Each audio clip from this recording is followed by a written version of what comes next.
تو یہ بات ذہن میں رکھیے گا کہ اسلام کی قومیت کی اساس وطن نہیں ہے، جغرافیہ نہیں ہے، نظریہ ہے۔ تو نظریہ اسلام ہی نظریہ پاکستان ہے۔ پاکستان کا جغرافیہ بعد میں ہے، نظریہ پہلے ہے۔ دنیا پہ ملک پہلے بنتے ہیں، پھر دیکھا جاتا ہے کہ اس کا نظریہ کیا ہوگا، آئیڈیالوجی اس کی کیا ہوگی۔ لیکن پاکستان کا مطلب کیا؟ لا الہ، یہ نعرہ پہلے گونجتا ہے اور پھر ملک حاصل کیا جاتا ہے۔ تو یہ ایسا ملک ہے جس کا نظریہ اس کے جغرافیے سے مقدم ہے۔ دنیا کے اوپر ایک اور ملک بھی ہے جس کا نظریہ اس کے جغرافیے سے مقدم ہے، بلکہ اس کا جغرافیہ ابھی تک متعین نہیں ہے، وہ اسرائیل ہے۔ وہ یہودی نظریے پہ قائم ہوا ہے، اس کا نظریہ پہلے تھا، اور جغرافیہ اس کا ابھی تک مکمل نہیں ہے، اس کی کوئی سرحدات متعین اور طے شدہ نہیں ہے، ہر سال پھیلتی ہیں۔ چونکہ ان کا نظریہ غالب ہے اور وہ نظریہ یہود کے اوپر اس ملک کو حاصل کرتے ہیں، اس ٹکڑے کو حاصل کرتے ہیں، پھر اس کے بعد اس کا جغرافیہ پھیلنا شروع ہوتا ہے۔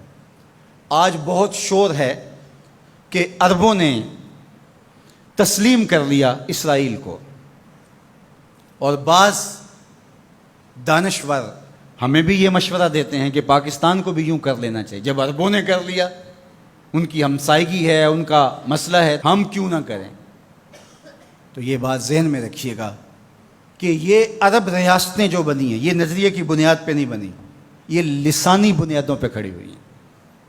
جب سلطنت عثمانیہ کو توڑا گیا تو اس وقت یہ بت تراشا گیا اور عربوں کو کہا گیا کہ یہ اجمی ہیں ترک اور تمہارے اوپر حکومت کرتے ہیں اور تم عربی نسل ہو۔ وہ لارنس آف عربیہ 4000 جاسوس لے کر کے بظاہر آثار قدیمہ کی کھدائی کے لیے آیا تھا، لیکن اس کا مقصد تو کچھ اور تھا، اور کس طرح ان کے اندر عصبیت ابھاری، یہ مکر تھا تاکہ مسلمانوں کو ٹکڑیوں میں بانٹ دیا جائے۔ اقبال نے اس کو بت کہا ہے۔ یہ بت کے تراشیدہ تہذیب نوی ہے، نئی تہذیب کا تراشا ہوا یہ بت ہے۔ یہ بت کے تراشیدہ تہذیب نوی ہے، غارت گرے کاشانہ دین نبوی ہے۔ بازو تیرا توحید کی قوت سے قوی ہے، اسلام تیرا دیس ہے، تو مصطفی بھی ہے۔ نہ عربی، نہ عجمی، نہ گورا، نہ کالا، تیری پہچان یہ ہے کہ تو مصطفی بھی ہے۔ تو یہ وہ شناخت تھی جو امت کی وحدت کی ضمانت بنتی ہے۔ تو آج اگر کسی ایک ملک نے تسلیم کر لیا ہے اور کل دوسرا ملک تسلیم کر لے گا، لیکن میں آپ کو ایک بات بتاؤں اور وہ غور سے سن لو، وہ یہ کہ ساری دنیا بھی اسرائیل کو تسلیم کر لے، پاکستان تسلیم نہیں کرے۔ وہ کیوں؟ اس لیے کہ ہماری اساسی نظریے کی ہے، ہمارا وطن بنا ہی دو قومی نظریے کی بنیاد پر ہے۔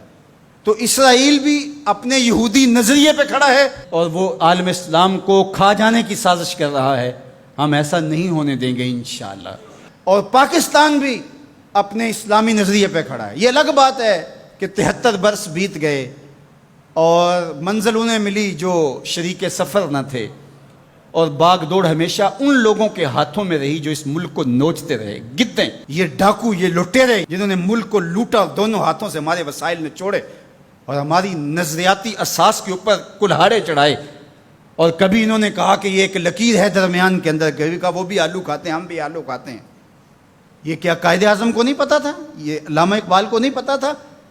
جن لوگوں نے قربانیاں دیں، جن ماؤں کی چھاتیاں کاٹ دی گئیں، عزتیں بچانے کے لیے کنویں میں چھلانگیں لگائیں، یہ کتنی دردناک کہانیاں ہیں۔ ماں کی گود سے بچہ چھینا جاتا ہے اور یوں ہوا میں اچھالا جاتا ہے، اور پھر کرپان سے اس کے ٹکڑے کیے جاتے ہیں اور پٹک کے زمین پہ مارا جاتا ہے اور اس کے اعضاء بکھر جاتے ہیں، لیکن ماں رونے کی بجائے کہتی ہے پاکستان کا مطلب کیا؟ لا الہ الا اللہ۔ کیا یوم حساب نہیں آنے والا جنہوں نے اس ملک کو نوچا ہے، اس ملک کے نظریات پہ کلہاڑے چلائے ہیں، مختلف جگہوں پہ بیٹھ کر کے اس ملک کو کھوکھلا کرنے کی کوشش کی ہے؟ وقت آنے والا ہے، یہ ملک مٹنے کے لیے بنا ہی نہیں ہے، یہ قیامت تک قائم رہنے کے لیے معرض وجود میں آیا تھا۔ یہ ملک امانت ہے اللہ کی ہمارے پاس، یہ رسول اللہ کی نگاہوں کا فیضان ہے۔ میرے عرب کو آئی ٹھنڈی ہوا جہاں سے، میرا وطن وہی ہے، میرا وطن وہی ہے۔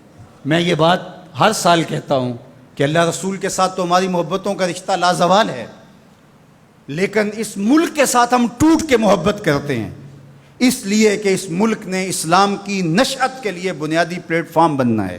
پاکستان سرخرو اور بامراد ہوگا، اللہ ایسے رجال یہاں سے پیدا کرے گا۔ بس آپ اپنے حصے کا کام کریں، جو آپ کی ذمہ داری ہے اس کو نبھائیں۔ جمعۃ المبارک میں حدیث پاک میں ہے کہ ایک ایسی گھڑی ہوتی ہے جس میں ہر دعا قبول ہوتی ہے۔ تو میں آپ کی آمین کے ساتھ آج کی ان مبارک گھڑیوں میں یہ دعا کرتا ہوں، اللہ میرے وطن کی خیر فرما، میرے ملک کو امن کے اجالے عطا کر دے، میرے ملک کو اپنی رحمات کا سایہ عطا کر دے، میرے ملک کو معیشت کا جمال عطا کر دے، ملک کی نظریاتی سرحدوں کی اور جغرافیائی سرحدوں کی مالک حفاظت فرما۔ اللہ جو اس ملک کو میلی نظر سے دیکھے اس کو خاصر و برباد کر دے۔ پاک فوج کی قدم قدم پہ حفاظت فرما، پاکستانی قوم کی خیر فرما۔